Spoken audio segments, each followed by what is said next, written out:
And again, I don't think you can be senior with a year of experience. A year is just not enough time. That's my take on it. I don't care how good you are. You could be Einstein for all I care, but you can't become a senior engineer after exactly 1 year of learning how to code. You don't, like, there isn't enough knowledge build up to make it work, right? To make you a senior. Like, you'll be Doogie a Howser could do competent it. mid. Yeah, you could. That's a fictional character. you,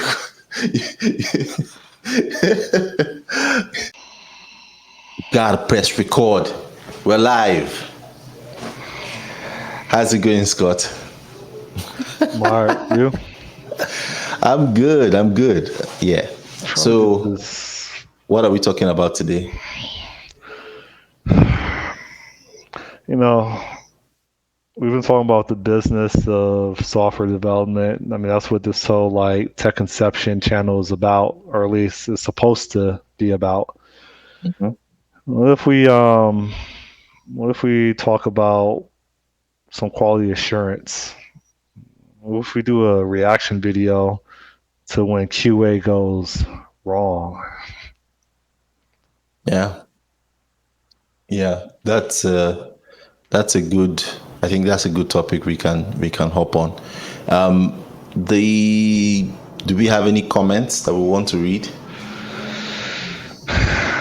You know, I was considering there was a episode we did on like planning software projects, and I attempted to sift through the comments of that episode that we did, and unfortunately, we really didn't have any comments.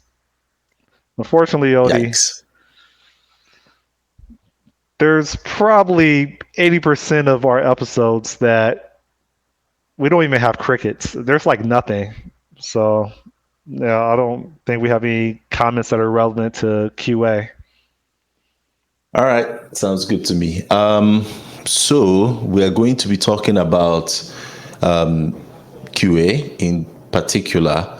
There's the video from Upper Echelon on what made Cyberpunk 2077 fail, and I think I don't know if Upper Echelon, because he's a very popular YouTuber. I don't know if he knows anything about software development, but his video was quite insightful. Although I've not even watched it, but his videos are usually quite insightful. But I think maybe we could just react to it as two software engineers who have been in the industry for so long, who have seen projects fail.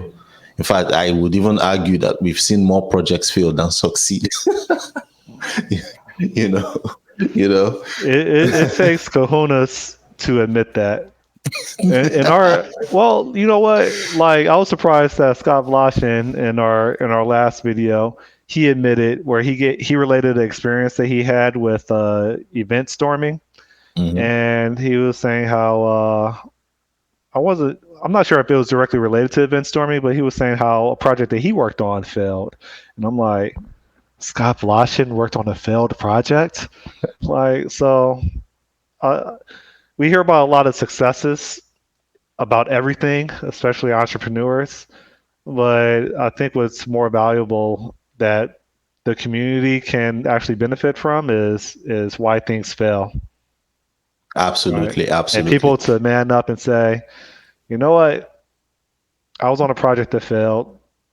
I Because I wasn't the only person on the project, it doesn't necessarily mean that I was the reason that that project failed. But Correct. projects are Yep. usually people oriented, right? So yeah, let's go for it.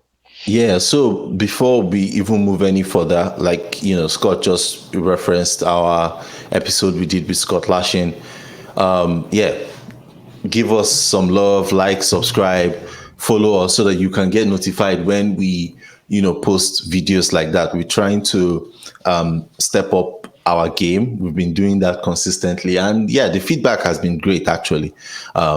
All things considered of recent. But yeah, show us some love, like, subscribe, comment. Yeah. So on to the video, right? So let me go ahead and present. Give me a sec.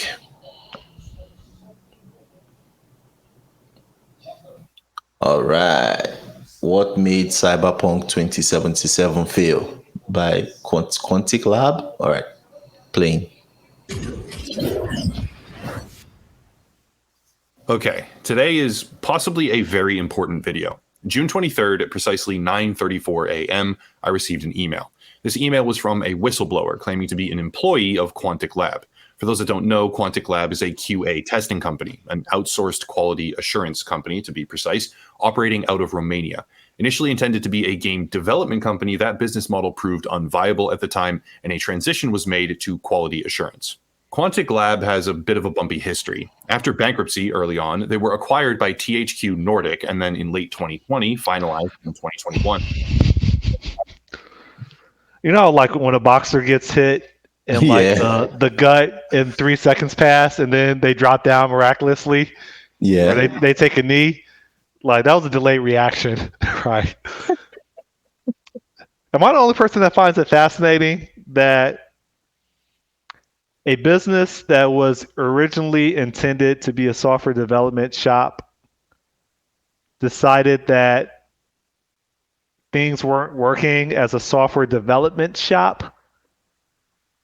Maybe because of the only thing I could think of is quality issues with whatever product that they were like building, and they say, "No, we'll focus on QA." Well, what didn't work when they were a development shop? Was it? It had nothing to do with QA. They could make the argument too that, the reason for it was because their QA was really, really good. I don't know. They could make that argument that their QA, just hear me out. They could make the argument that their QA was really good and they were good at doing QA for other companies. And then they saw that they were making more money from doing QA for other companies that they decided to switch over from Okay. doing software development, right? They could make that argument. I'm not making the argument. I'm just saying. So, All right. yeah, onto the video. But the second thing he pointed out was, I think, THQ Nordic. They used to be it used to be a very popular studio back in the day, if I recall. Like they made a lot of really, really good games. But yeah, memory fails me. Onto the video. Acquired in a bulk purchase by Embracer Group, which is an industry powerhouse. Specifics and timeline aside, Quantic Lab has operated as a QA testing company for some very large names in the industry over these past years. Adding this in after the fact, it occurs to me that I should probably define what outsourced QA actually is. Let's say you're a publisher and you have a video game or a piece of software or anything even remotely similar. How do you go about improving it? Well, you have a variety of different options, but one of the most important things that you can do is have it tested by a team of people who are dedicated to finding when, where, and specifically how it breaks. Now, some publishers have what's called in-house QA teams, which is a separate department of testers under the same corporate banner who fulfill that role. But many publishers and software companies actually don't have in-house teams, and instead they outsource the process of testing for bugs, glitches, and other defects to a third party. That is what Quantic Lab is. It is a third party that takes on the responsibility of testing products because theoretically they are able to then standardize and perfect that procedure for maximized results. So there's also another reason why companies outsource like QA testing and all of that, right? I know because funny enough, early on in my career, we were trained to be QA engineers, right? So when I was working at cyberspace, I attended multiple trainings on becoming a QA engineer, not necessarily to be doing the testing, but at least to train the new set of testers that were going to join the team in future. So I kind of know a lot about QA. And one of there are three main types of QA, right? So you have your white box testing, box testing, which is someone who is familiar with the code base, someone who understands the code base, writing tests, right? Whether it's unit tests or writing specific integration tests, stuff like that. Then there's black box testing, which is approaching the system under test as though it's a black box. You have no clue how it's structured or how it's built. You're just testing it. UAT could be considered black box testing, for example, right? So it's actually a good idea to have, a separate team testing your software because they they technically have a different perspective, and they are going to probably test your code in ways that is unfamiliar. Like they're going to see it with a fresh pair of eyes, which is similar to what the customer experience is going to look like as well. So you can imagine things like coming up with guides and stuff like that. You need people who aren't necessarily in the day-to-day testing of the application. So what I'm trying to say is that even companies that have internal QA teams sometimes still hire third-party testing companies, right, to test their code base, right?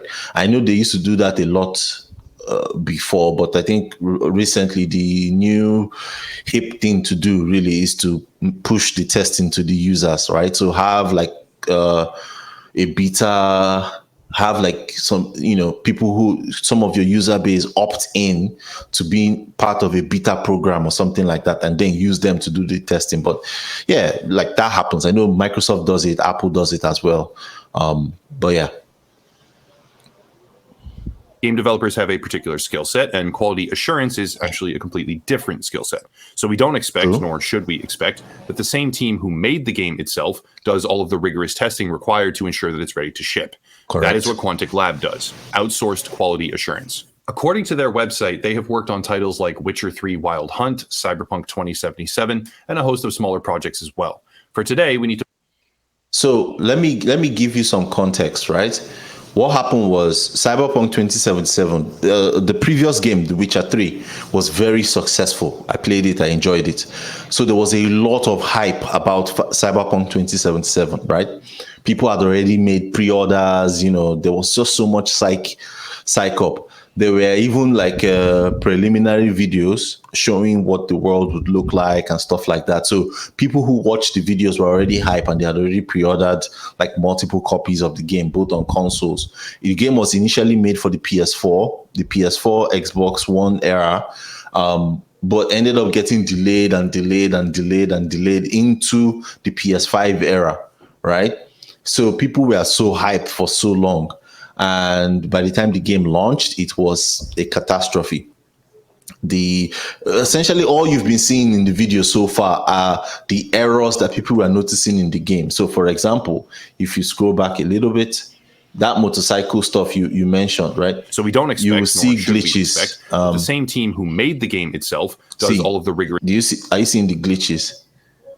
I'm saying none of those cars look like they belong in the 2000. Okay, you already went over the this. same team is what Quantic Lab does. So you see, there are like multiple hands here, like all kinds of glitches. It was so bad. Website, they have it was a disaster to the point where Sony had to even pull the game from the PlayStation Store, and that was saying a lot. Sony just stopped selling the game because the game was so buggy. It was so buggy that people started asking, how is it possible that this was actually greenlit? So yeah, which is part of what we are discussing today. Cyberpunk 2077 and a host of smaller projects as well. For today, we need to focus primarily on Cyberpunk 2077 because it is one of the most high-profile examples in all of gaming. But my source was exceptionally clear that this kind of scenario is not isolated to just one game or one project. Nearly everyone involved in video games has likely heard of Cyberpunk 2077. It is one of the most famous examples of launch day failure in existence, and yet the true reason for that failure is almost a total mystery. Some will tell you that it came from corporate oversight, management failure, and shareholder expectations that led to a spiral of bad decision-making, but developers themselves were largely innocent. This is likely true to a significant degree, but is it the only thing? Others will claim that they simply bit off more than they could chew. Technology wasn't ready for this level of ambition, and this was inevitably going to happen. So, just to give a little bit more in-depth understanding as to what the issue was, right? Cyberpunk 2077 has like very, very advanced tech in it. So one of the tech that is built into the game is this concept of asset streaming. So as you're walking through the world, the assets in the world are constantly being streamed, right? Which is a far cry from other games in the past where they have like sandboxes and borders, and only when you are getting close to the border do they load the next sandbox and stuff like that, which also limits the number of sandboxes they can have, which is how most games are designed anyway. But in Cyberpunk 2077, they had this complex asset streaming going on, and to add to the fact that it's unlike other games that are usually done on a flat surface. Cyberpunk has like buildings, and the buildings have levels, and there are roads interconnected on higher dimensions and stuff like that. So there's a lot going on in the game, right? And those asset streaming stuff, right, work well on SSDs. They work well on PCs. They work well on PS5s, Xbox Series X, and so on. But the original PlayStation, the original PS4, the PS4 Pro stuff, they were all using like HDD, which was very slow. And as a result, you had all these kind of weird glitches happening. So that's just to give some context as to what failures people were seeing with Cyberpunk. As the marketing cycle spun out of control, there are a multitude of theories, claims, and speculations, but today I want to highlight the information I was given and put forward an entirely different explanation, which will simultaneously shed light on an area of the gaming industry that needs radical improvement. This is where I have to clarify a few things. This is a whistleblower highlighting what may very well be illegal corporate practices while violating their non-disclosure agreement in order to put forward the truth. To bolster credibility and verify legitimacy, they sent a series of documents.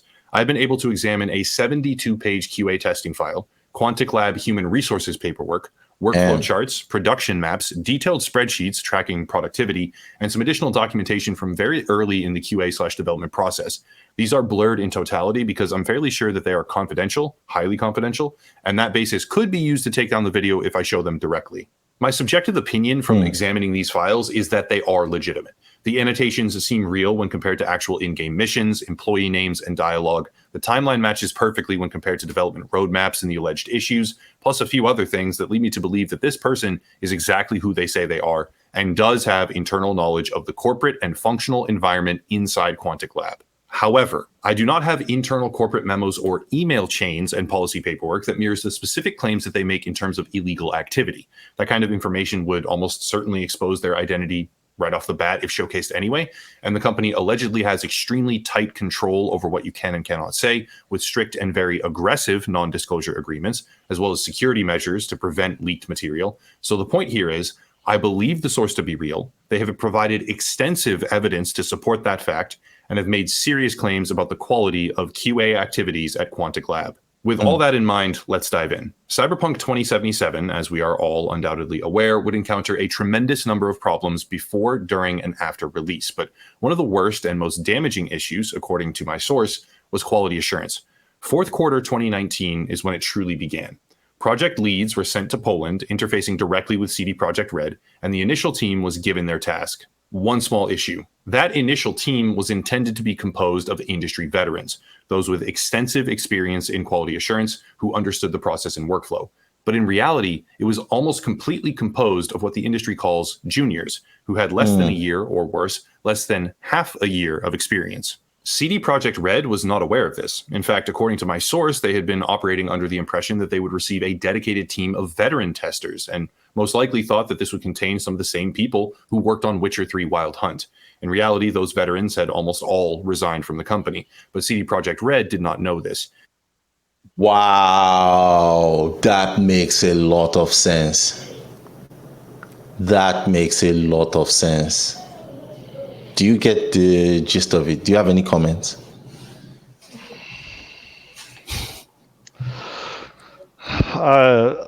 Before he dropped the bombshell that the majority or all of the senior QA folks moved on or resigned, I thought that maybe it's an opportune time to discuss what's the definition of a senior QA versus a junior QA. And I'm not sure if that's appropriate to discuss in this content. I see advantages and disadvantages between the two roles when performing QA. No. I think he actually outlined what senior versus junior is. He's saying people who have like a year or so of experience. No, that's not the definition of a senior versus a junior. It's No, based on that behavior, not time. I get what you're saying, but that's what he's describing. That the people in question had less than roughly a year of experience. And again, I don't think you can be senior with a year of experience. A year is just not enough time. That's my take on it. I don't care how good you are. You could be Einstein for all I care, but you can't become a senior engineer after exactly 1 year of learning how to code. You don't, like, there isn't enough knowledge build up to make it work, right? To make you a senior. Like, you'll be Dookie a Howser could do competent it. mid. Yeah, you could. That's a fictional character. you, you could have, so here's the thing, right? You could have decent mid-level engineers, right, who have good amount of experience after 1 year, but they can't be senior. Being senior means you have not only learned everything that needs to be learned in a particular field, but like say software engineering or QA, you've learned all the domain knowledge, if you will, but also you have had enough time to practice that domain knowledge, learn from your experience, come up with your own special or unique approaches to things, right? Even learning error messages alone is going to take you a while, right? If you start learning, C# or .NET, there are a lot of error messages that are not going to make any sense to you. But with experience, you get to know them. So, yeah. I disagree. Okay. So you're talking about software development. This content is on quality assurance. Yes. And I'm willing to bet that one of the most significant challenges with their QA driven junior engineers when it comes to testing was technical writing, was communication, right? The you're nodding your head, right? I went through I started my career in quality assurance, and I think technical writing is way more important in QA than it is in software development, where you need to precisely articulate the conditions in order to reproduce an anomaly. You are even see, I disagree. And the reason I disagree is that I think you are even going too far in the sense that you're already jumping at the end. I'm even saying if you don't have experience, you don't even know how to write proper test plans. We're not even talking about, okay, you've tested, you found a bug, you want to reproduce it. I'm talking about doing proper test planning, knowing when to do regression test or not. Things like that are things that as a tester you learn with time and experience. For line of business applications, but we're talking about playing a video game. These people are literally just jumping and shooting, and there's a myriad. No, that's where you miss it. That's not what QA people do. They're not just carrying a controller and playing the game and that's not what they're doing, right? More often than not, because you have to think about it. The game isn't finished when they are testing it. What they are testing is individual units of the game, meaning that they probably have scripts that they have to write to mimic certain things because the full game isn't finished yet. So they have to write scripts, have to write test plans, have to figure out, at some point, yes, they will actually do the whole controller jumping thing. But trust me, QA is just as deep as software engineering. Trust me when I do exploratory testing, I'm trying to figure out what areas are suspect so that I can start brainstorming what the test plan is going to be.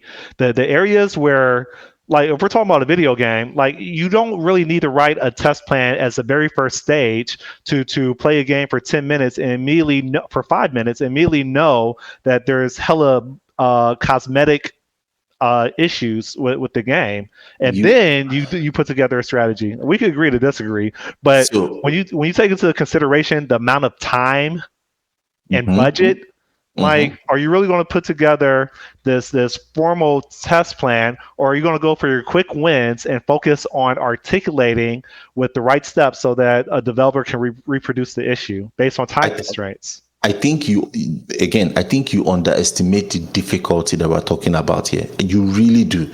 This is not line of business apps because, okay, in a video game, for example, the worlds can be massive. Cyberpunk 2077 in and of itself has a massive world. So if you think you can just hold your controller, play it, and then write down that's not going to work. That is not. I assure you, that is not going to work, right? And again, it's still related to the topic because I can bet you that probably maybe the developers maybe the testers in question have experience with maybe line of business apps, but they haven't really done game testing before, right? I haven't done game testing before, but what I will tell you, and I'm willing to, again, this is my ignorance, right? Is I'm going to say, okay, what's the specification for this video game? Oh, Word, it deploys or it's supposed to work on PlayStation 5, whatever the latest version of Xbox is, the Xbox Series X, which I thought is like a lower version, PC, and whatever other platform. Those are all the platforms. Okay. Well, which platform has the lowest specs on it, right, for this game to be able to run? Okay, that's going to be my system of tests. Okay, and then I'm going to go ahead and play for 5 minutes, right? Because from what I understand and what you explained earlier, you said that it was deployed to these various platforms, and I interpreted that some of these platforms couldn't support the what the system was trying to achieve based on system resources, right? You said asset streaming or something to that effect. Yeah, correct. Right? So I'm going to pick something that has reduced resources, but is still stated to supposed to be able to perform.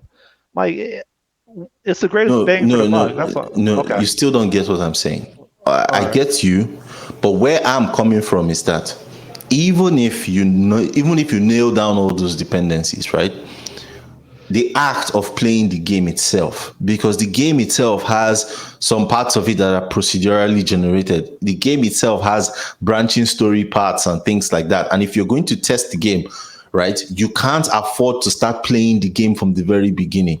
Just imagine you wanted to build an operating system like Windows, but every time you needed to test Notepad, you had to boot Windows from scratch. You are never going to finish that testing, right? Which is why you need like test harnesses, you need scripts, you need things to set up to test individual things without having to test the full. I do the same thing. I do the same thing with the systems that I build that I have that I can actually control myself on my personal projects, right? I'm not disputing that. What I am disputing, and maybe we're talking past each other, is there shouldn't be that much overhead to first realize that something isn't right, and then you put forth the effort to try to identify how to reproduce it. What are the conditions that need to be met in order to reproduce this anomaly? Observing the anomaly or realizing the anomaly you shouldn't have to go through all these procedures just to realize that an anomaly is there in the system. That's my argument. It's the effort to reproduce it that needs to be formalized, and it requires more effort to reproduce. In theory, that's all. We can move on. Okay, let's just move on. Okay. Even the project leader had barely 1 year of experience. And when we were talking about one of the most ambitious games in all of history, that kind of inexperience is a problem. I would like to clarify the individual testers and managers, from what I am told, did the best with what they had. They worked hard, they gave it their all, but as we will soon discuss, there is only so much you can do when the deck is stacked against you. Ironically, on theme here, people have accused upper management of ruining the Cyberpunk 2077 launch many times in the past at CD Projekt Red. Upper management inside Quantic Lab would prove to be an issue. Somehow, some way, a philosophy that the raw number of bugs would somehow equal good performance had taken hold within the corporate structure. And this led to a bit of a problem. A policy became enacted where bug quotas were implemented for testers, the highest of which, pertaining to free roam, I think it was set to 10 per day per worker, according to my source. The idea was that this would drive productivity and craft a clean, polished game. The decision came from the top down. And in theory... So I think we both would agree what the consequences of that would be. And if I were a junior developer, I would be going ham, or a junior QA, because I'm like, I would. Hey, you said 10, right? And I wouldn't care about the severity, right? And I've done that before, dude. Yeah. I have I have accidentally gotten people fired when I was a QA because I would just go. I love breaking things. I view it as, who wrote this? Oh, bet. And I just start going, and I'll just go above and beyond because the way I was trained at Allen Bradley was to delay the release date. Right. My job is to prove that the system is not worthy of deployment. Like that was instilled in me. So I used to like, it was a badge of honor for me to delay the release date. It was a badge of honor to prove that someone's feature was shitty. Right? It and that's wrong, but that's the way I was trained though, right? Because it was in a regulated industry and it really did matter. So, like what's his name? Who trained Mike Tyson? I can't remember his name off the top of my head. Costamaro. Yeah, how like he got Tyson at a young age and like trained him to just be just an animal. Like when it came to QA, they trained me from the street borderline streets to be an animal at finding bugs and being reckless and cold hearted about how to communicate that bug, regardless of who is held accountable. So I That's feel bad crazy. for it now, but I didn't know any better. So Yeah. It was how you were trained. All right, let's move on. custom Sure, model. that might work with a proper timeline, but for something as ambitious as Cyberpunk 2077, something else began to happen, something more sinister. In order to meet this quota, every single day, testers began to bombard the development team with thousands of small visual and performance glitches. I mean, right? Classed as Exactly what you said. negligible on the priority scale. It was not severe, it was not important, it was very small things all day, every day. A little bit of clipping on an item or a wall, a little bit of pavement that had some texture problems, an audio bug in some dialogue, etc., etc. Instead of focusing on core issues with mechanical problems, quest lines, or game-breaking exploits being the target, a massive, never-ending fire hose of random, unimportant glitches were being sent to the developers that consumed a ridiculous number of work hours to fix. But the vast majority of those bugs were totally irrelevant. Now, don't get me wrong, polish is absolutely important in any game, but All right. So now, based on what they recently said about areas to focus on for testing, such as game-breaking exploits, quote unquote, Yeah. I can see your argument about that, right? The levels of severity and what the consequences are, right? Yeah. That requires some formalization, if that's a word, right? It's not just turning it on, picking the lowest performing platform that they said that they're going to deploy this to, and playing it for 5 minutes and creating a laundry list of things that just aren't performant. I get Yeah. that part now. And what makes it worse is, what if there are like severe issues at the end of the game, right? Are you going to play the entire game every single time to be able to replicate, the end game? You get what I mean? So, like, again, especially in a game like Cyberpunk 2077, where there are branching stories, and not just that there are branching stories, there are decisions you make that alter the outcome. So there are even conversation dialogues you have with some of the NPCs that alter events in the game, right? And it will be it will get maddening very, very quickly, right? And that's pretty much what they were experiencing. what's more important is core functionality. And when you are required to submit a high number of bugs per day, it's harder and harder to uncover or replicate the important issues. The ultimate consequence of this, labor is spent on fixing surface level problems, while the underlying foundation is left to rot, because the quality assurance team isn't really able to dig into it. Eventually, after being bombarded by these smaller issues for a lengthy period of time, hundreds per day, thousands in total easily, CD Projekt Red just stopped focusing on them. Quantic Lab was specifically instructed to stop sending them through the low priority bug finds and to focus on bigger issues. But the damage was already done, and CD Projekt Red was already very unhappy. Short timelines, ambitious project, inexperienced and overworked quality assurance team members, plus a huge delay in fixing core systems because of an arbitrary quota. Well, that's a perfect storm. The internal pressure here, again, according to my... So it goes back to what what we've always said from the beginning of this channel, right? Is whatever you measure, you get more of. So you have to be very careful when making policies in a company. You have to be sure that whatever you decide to measure, whatever you decide to put metrics on, really is what you care about, right? So, for example, if you really, really care about customer value, you shouldn't be measuring the number of releases, because measuring the number of releases just means you will get more releases, but more releases doesn't necessarily mean that the user is getting more value, right? It just means that they have to keep installing new software all the time. Does that make sense? So your metrics, whatever you are measuring as a company, it has to be it has to be closely tied to what outcomes you want. All these things, and you see a lot of middle management do it all the time, unfortunately, where they just say attendance must be 70%. You must be in the office 66% of the time. And it's like, yeah, you will get more people in the office, but will people get more things done? Not necessarily, right? So, yeah. I think this is a consequence, and everybody disagrees with me, and that's fine. I'll still sit on it, right? When your software development shops or your QA shops are run by accountants and not people that are actual engineers, then these are the types of decisions that they make. That they'll make. This is the direction that they go towards. They have not been burned by the experience of engineering something that's hard.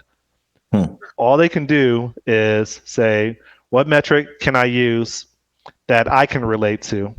That I can show in his spreadsheet.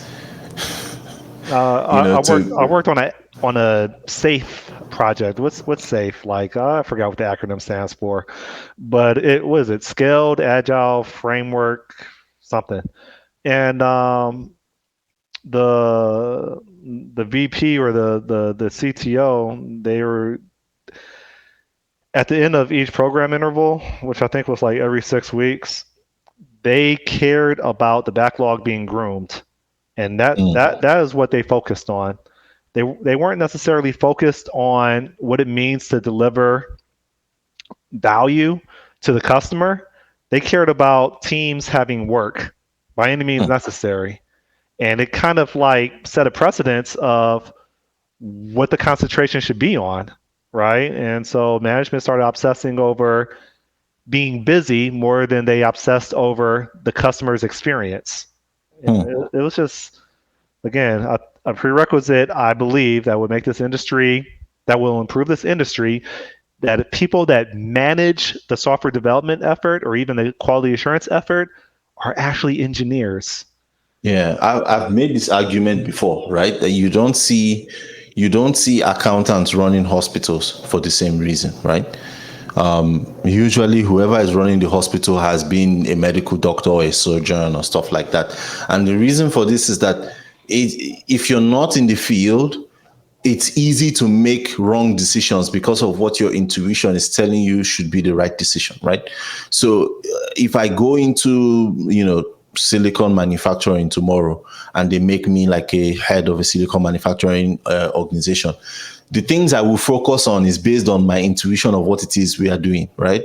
And not necessarily what the actual reality or the day-to-day is like for such an industry. And I think that's what is playing out here as well. So anyway, let's move on. My source was intense. Everyone was cramming to get this done, and everyone was forced to ride the person beneath them to get more done because... Yeah, I also wanted to mention as well that these kind of quotas and stuff like that is just bad or across board, because you end up overworking everyone, which is what tends to happen. People will legitimately put in all their time and effort into it with good intentions, trying to make sure that the project gets pushed past the finish line. But all that churn, all that effort is just wasted on the wrong thing. The lost time and lack of experience had boiled over. But perhaps there was a solution. In the summer of 2020, the testing team was expanded. 30 testers became 60 testers. And with that doubled team size came the expectation for double productivity. This turned out to be an absolute How disaster. often do we see Quantic this? Lab was already struggling. All the time. All the time. All All hands the on time. deck. We're gonna. Oh, yeah. What All is the it? time. What's that book by Pragmatic Dave and the something? Yeah. What's that book, Odie? You know what I'm talking about? The monolith, the something man month, or the I can't remember it. I don't remember either. Do you know who I'm talking about? Pragmatic Dave was one of the authors. No. Pragmatic Dave? No.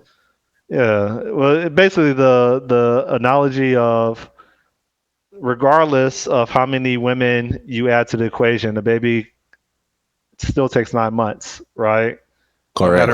No matter what you throw at it, no matter how many uteruses, a baby will take Oh 9 months.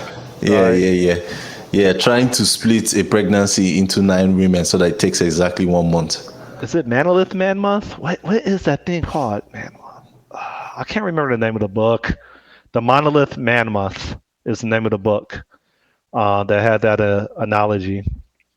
And I assume that you and I both have been on projects where it's all hands on deck, and they throw people at the problem instead of considering an alternative.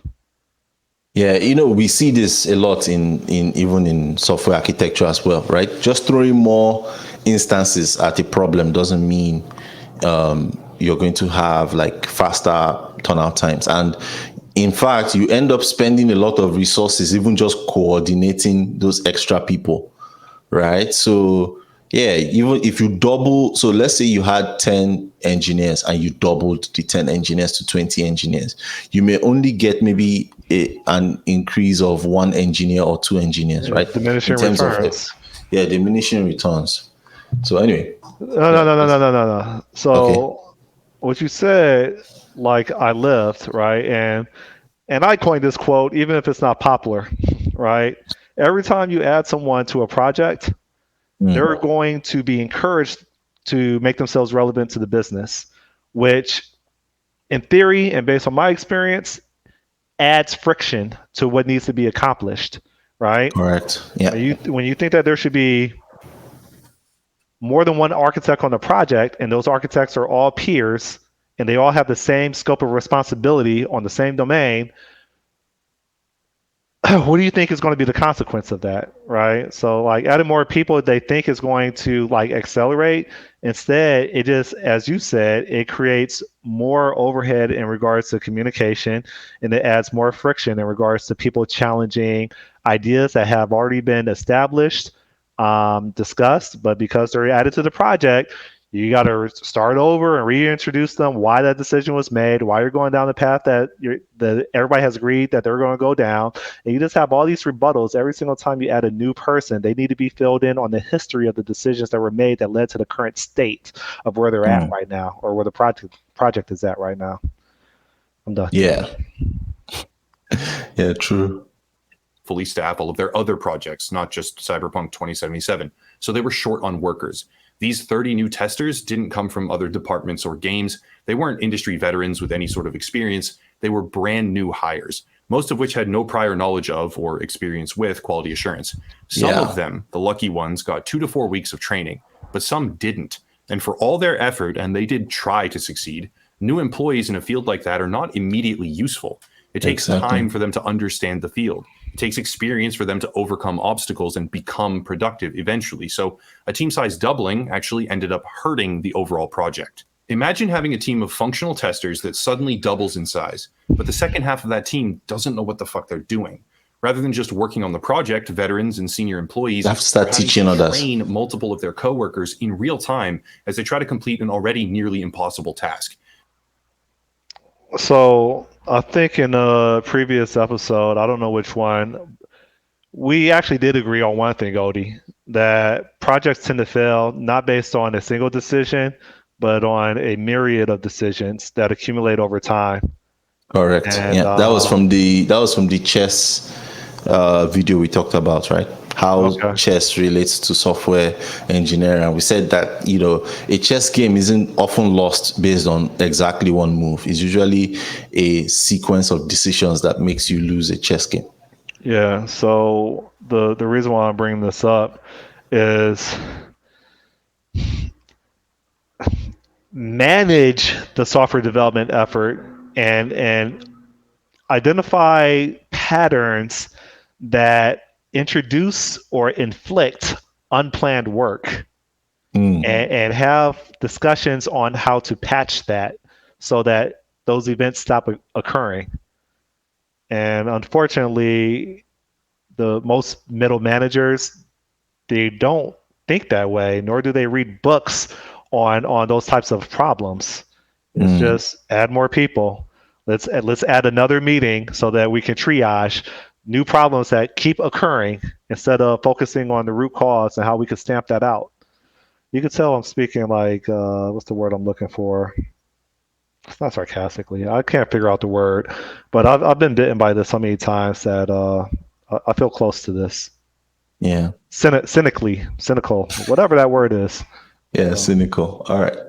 And once that chain of dominoes begins to fall, well, we've all tandem, you have a QA team that is either failing to keep up with the intended timeline, or worse yet, hindering the development as they struggle against an arbitrary quota that only serves to overwhelm and bog down the developers with non-critical exploits or bugs. It likely wasn't the only issue that led to the launch day failures of Cyberpunk 2077, but if true, it was a large and contributing factor that put pressure on an already strained process. But there's more. It is alleged by my source that during 2019 and 2020 especially, though these practices still exist to this very day, Quantic Lab would make false claims about team size to secure or extend contracts. This is where things get a whole new level of serious, because claiming to a partner that you will have, say, arbitrary number, 20 workers testing their product, but then having just 10 or less means that they will get a severely reduced result. The quality will take a nosedive. And this will also put an insane amount of pressure on the testers who actually are working, which puts Quantic Lab in a really awful position.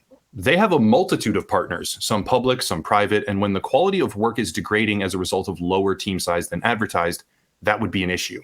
It is also what can lead to a strained relationship, which is precisely what happened with CD Projekt Red, as they allegedly noticed that the quality of results they were receiving did not stand in line with expectations, owing to the fact that there was a significant lack of experience. To counter this, Quantic Lab allegedly holds a strict and very oppressive non-disclosure system, a €10,000 penalty for disclosing any confidential information whatsoever, and the definition of confidential becomes very flexible. Workers could not ever discuss projects that they worked on. Name in the credits does not matter. Don't talk about it.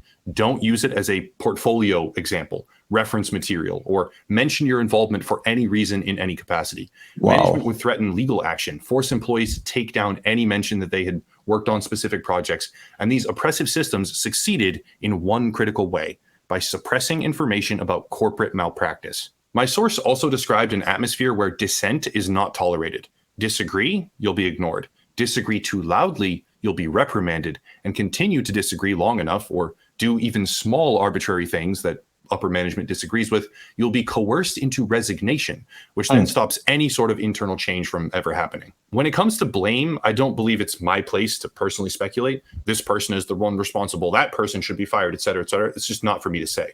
My source has some strong opinions on that front and certainly has a set of names that they believe are fully and holistically culpable.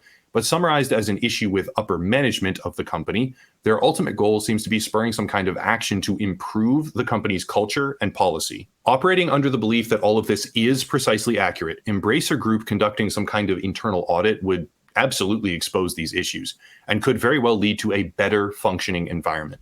Quantic Lab provides a valuable service, if done properly, and that service is utilized by many companies in the video game industry and beyond to test their products. Better methodology and corporate governance equals better testing. Better testing means better games, and better games quite obviously means that customers will have a better experience. It all flows down like a river, so Embracer Group becoming aware would probably be a good thing. Regardless, a well-articulated whistleblower decided to contact me. After examining everything that they gave me, I decided it was worth covering, so here we are. Cyberpunk 2077 may not have failed exclusively because of a faulty QA process, but if true, it was certainly a major contributing factor in the overall decline of that game pre-launch. culminating in what we saw during December of 2020. That is to say, one of the most controversial examples of a AAA game launching in an unfinished condition. What's to be done? I'm not sure. Perhaps Embracer Group or some higher functioning party can take a look at what's going on, but for now, this would explain a great deal of why and how Cyberpunk 2077 became infamous for failure. That's it. If you want to support the channel, there are links down below, primarily locals and Patreon to get away from AdSense. Also Odyssey, a YouTube platform alternative. There is another YouTuber to check out, merchandise, social media, and more. But I'll cut it there and stop rambling. One final note, if they do decide to threaten legal action or take down the video or something like that, I mean, I'm going to view it as a sign of guilt. That's just my opinion. But yeah, as always, thank you all for watching and have a nice night. What's the name of that YouTuber? Upper Echelon. Okay, yeah. Yeah, Upper Echelon. Subscribe to his channel. Well, Yeah, so I'm doing that right now. I wasn't telling you, I was telling the viewers, but okay. No, he actually has a very good channel. So yeah. All right. So what's the takeaway from what we just watched? Hire engineers to be managers and stop relying on accountants. But do engineers want to become managers? Some of them do. Well, that's true. Like I always tell someone that I got into management because in my head, somebody had to take a bullet for the team. None of my friends who are good engineers wanted to become part of management. And we had cycled through a bunch of managers who really didn't know what they were doing. So I was like, you know what? I have to just take one for the team and, make my case known. And even when I was now, promoted to being a manager and all of that, I remember having to be in some of these meetings and conversations with upper management and, everybody expecting me to play ball, to play the politics and stuff like that. And I stuck to my guns, which ultimately made me hated in the company. But yeah, it's what it is. I wish there was a job title that's an alternative to a manager. It's called like middle dictator. And so like there's less like discussion or debate, and it's more of like kind of military, like do it right. This isn't for debate. No. I think I would thrive in that. Doesn't work. That doesn't work, and I'll tell you why it doesn't work. So it doesn't work for. Works for North Korea. Yeah, but here's the thing. It works. It worked for Saddam. Just hold on. It works for it works for organizations or labor that is physically, that's tied to physical effort. So whether it's manufacturing with your hands or stuff like that, those kind of incentives work. But if it's cognitive work, those kind of incentives don't work, right? When have you done the best work? Be honest. Was it under like intense pressure or stress of timelines, or it was because you were actually mentally engaged in getting to the root of a problem or solving a problem? When I have time to be methodical in my thoughts to execute. Okay. Yeah. But under the pressure of like carrots and sticks, right? You don't do your best work as a software engineer. In fact, not just as a software engineer, as anybody who has to think outside the box, or as anyone who has to think creatively, right? You can't you can't be hindered by boundaries. Let's put it like that. So here's the thing. You remember the conversation with Jamie Edwards? The whole thing revolved around human incentives, right? Correct. This is done using a microservice architecture, not because the solution or the problem requires a microservice architecture. It's because there's an incentive to market my skill set so I could maintain cash flow for my next job. And I got to tell them that, I've done microservices before, right? So the argument when I said that there should be a middle dictator job title is when managers care more about their bonuses than they do about the customer, that is a problem. And I faced that type of environment before. So yeah, I'm not Dr. Evil when I say that dictatorship is something that is a tool. It is, especially when we know that creatures tend to focus on themselves versus focus on doing the right thing for the customer or for the investors. So Yeah. So there's this concept of benevolent dictator for life, BDFO, right? Which is in open source projects. Someone whose job it is to say this is what we're going to do, and everybody has to commit to it. yeah, I want that job. Of course you do. All right. I think that's about it. Yeah, if you like this conversation, please give us a thumbs up, like, subscribe. Let us know your thoughts in the comments. Are you into QA? Are you a QA person? Have you experienced, some of the things mentioned in the video? Let us know. Do you think that managers, as a prerequisite, need to be engineers? Yeah, Would it be the same failure rate of software projects if they were engineers and it's just inevitable and it's just accepted? sure. That's Sure. what I'm interested in. Share your comments. So just give us your comment. Just let us know in the comments down below. All right. Bye.